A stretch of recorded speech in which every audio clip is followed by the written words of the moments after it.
Hello,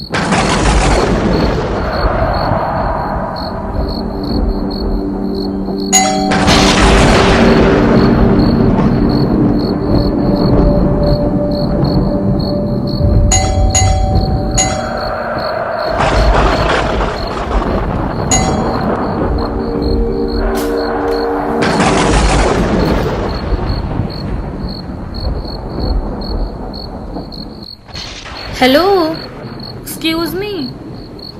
oh, I am so sorry. आप कौन?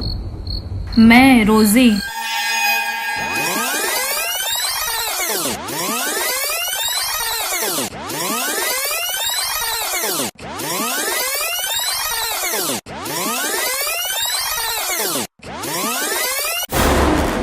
रक्त पिशाच द बिगनिंग एक ऐसा एपिसोड है जो पूरी तरह से रक्त पिशाच द गेस्ट से जुड़ा हुआ है, यानी कि रक्त पिशाच पार्ट 1 से। अगर आप लोग इस एपिसोड को बहुत अच्छे से समझना चाहते हैं तो डिस्क्रिप्शन बॉक्स में मौजूद लिंक में जाकर एक बार रक्त पिशाच पार्ट 1 जरूर देख लें।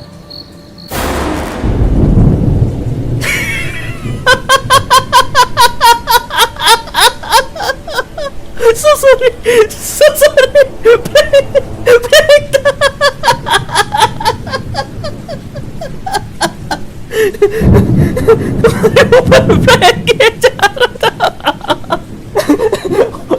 और तुम समझ में नहीं पा रही थी। तुम्हारा चेहरा देखने लायक था। सीरियसली क्या हुआ? विश्वास नहीं हो रहा है?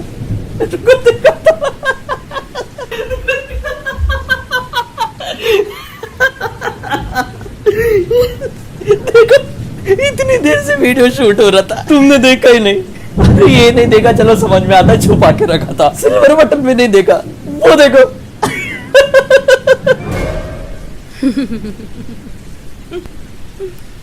अगर ये प्रैंक नहीं भी होता तो भी मैं नहीं डरती। तुम्हारे चेहरे से ही दिख रहा है कि तुम कितना डर रही थी, कितना भी नहीं। वो तो बस मैं एक्टिंग कर रही थी। तुमने इतनी सारी मेहनत किया है, थोड़े तो खुश हो जाओ।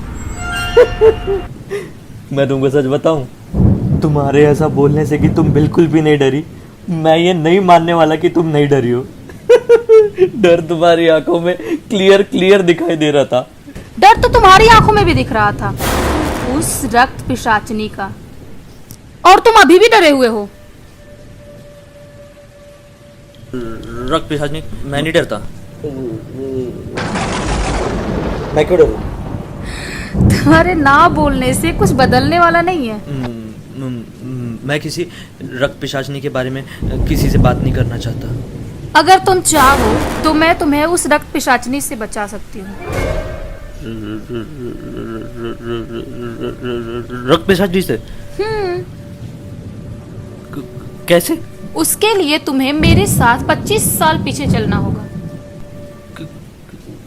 टाइम मशीन है क्या? अरे नहीं, उसके लिए तुम्हें रक्त पिशाचनी की पूरी कहानी सुननी होगी। ओह अच्छा, ये मोबाइल था, वो कहानी। यार जानती हो तो प्लीज बताओ ना यार। मैं सच बताऊं, मैं बहुत ज्यादा डरता हूँ। वो सब लोग बोलते हैं कि ये जितने भी नौजवान थे ना इस एरिया में, सब मर गए। सबका खून वो रक्त पिशाचनी ने पी ली है। भेष बदल बदल के सबके घर में आती है हर पूर्णिमासी की रात में, और सबको मार डालती है। इस हिसाब से तो आज मेरे घर का नंबर है। पूर्णिमासी आज है, अगर तुम नहीं बचाओगी तो मैं मर जाऊंगा। और मैं तुमको बताता हूँ, मैं ना एक्टिंग कर रहा था इतनी देर से, अपने आप को मामू बना रहा था कि जैसे तैसे करके रात कट जाए। डर बहुत रहा था यार, डर रहा था। अभी भी डर रहा हूँ। मर जाऊंगा क्या? बता दो प्लीज, क्या कहानी है, क्या बात है? ये कहानी आज से 25 साल पुरानी है। एक गांव में एक लड़का और एक लड़की रहते थे। वो दोनों एक दूसरे से बहुत ही ज्यादा प्यार करते थे। लड़की का नाम था जेनी, वो एक क्रिश्चियन थी, और लड़के का नाम था विनय, ब्राह्मण था, पुजारी का बेटा था। वो दिल से बहुत ही साफ था, दान धर्म करता था, सबका ख्याल रखता था। लेकिन उनके घर वालों को और गांव वालों को उनका प्यार मंजूर नहीं था। ये सब हमारे परिवार में और हमारे गांव में नहीं चलते, समझ में आया? आज के बाद से तू और तेरा आशिक अगर मिलते हुए पाएगा ना तो दोनों की टांगें कटवा कर फेंकवा देंगे, समझ में आया? नो डैड, नो प्लीज, मुझे उसके पास जाने दो। मैं उससे बहुत ही ज्यादा प्यार करती हूँ। मैं उसके बिना नहीं। ज्यादा बकवास मत कर, लास्ट वार्निंग दे रहा हूँ। अगर समझ में नहीं आया ना तो अगली बार अच्छे से समझा दूंगा। निकल यहाँ से। लेकिन जेनी ने डिसाइड कर लिया था वो विनय के साथ इस गांव को और अपने पूरे परिवार को छोड़कर बहुत ही दूर चली जाएगी, अपना नया घर बसाएगी, नई दुनिया बनाएगी। शाम 5 बजे मिलने के लिए लिख दिया उसने लेटर विनय को। यकीन था उसे कि विनय चिट्ठी पढ़ने जरूर आएगा और वो आया भी। वो भी तैयार था नया घर बसाने के लिए, नई दुनिया बनाने के लिए। अब सब कुछ ठीक होने वाला था। वो दोनों अपनी पूरी जिंदगी एक साथ बिताने वाले थे, लेकिन उन्हें फिर किसी की नजर लग गई। उनकी जिंदगी में आया लंगड़ा लालू। बिल्कुल सनकी, पागल, अजीब सा आदमी था। काला जादू करता था। गांव में बहुत सारे लोगों का मानना ये था कि वो मरे हुए लोगों को जिंदा कर देता है काला जादू से। कमाल की बात है ना।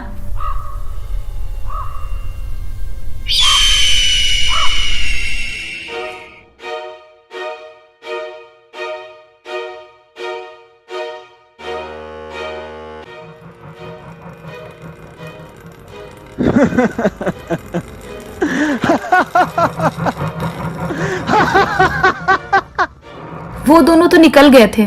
उनको लगा था कि सब कुछ ठीक है, लेकिन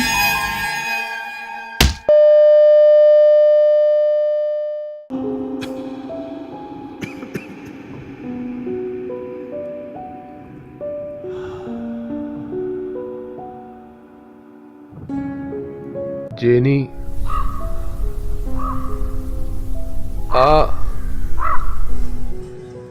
जेनी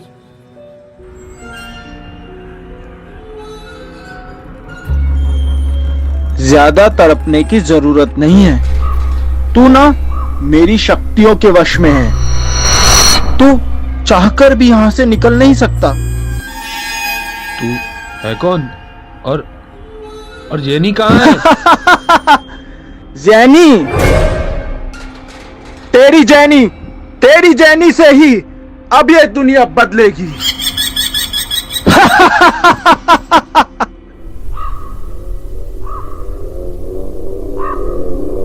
देख, तू जानता नहीं है तूने किसे पकड़ा है।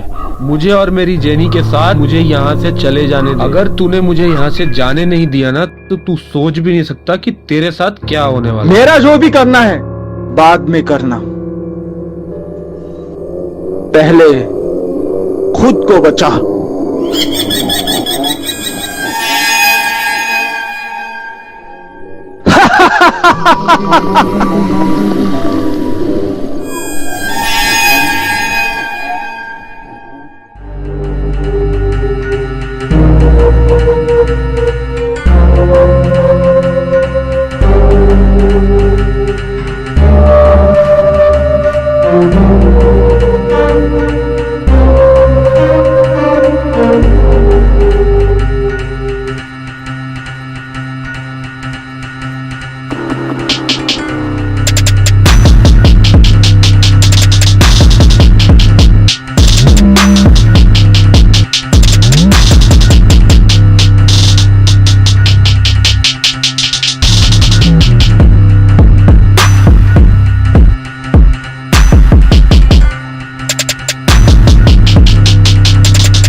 साथ क्या कर रहे हो? मेरे को कहाँ लेके आए हो? प्लीज प्लीज मुझे छोड़ दो, मुझे जाने दो प्लीज प्लीज। विनय विनय, ये पता नहीं मुझे क्या हो रहा है। धूप से मेरा पूरा शरीर जल गया। ये देखो विनय, ये तुमने क्या किया?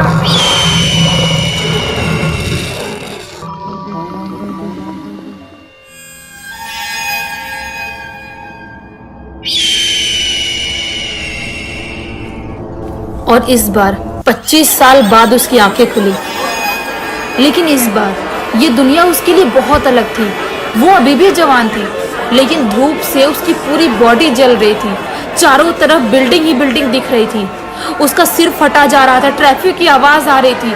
उसे समझ में नहीं आ रहा था मैं क्या करूं, मेरे साथ क्या हो रहा है। जरा सी आवाज से उसे लग रहा था कि उसके कान फट जाएंगे। लेकिन अचानक से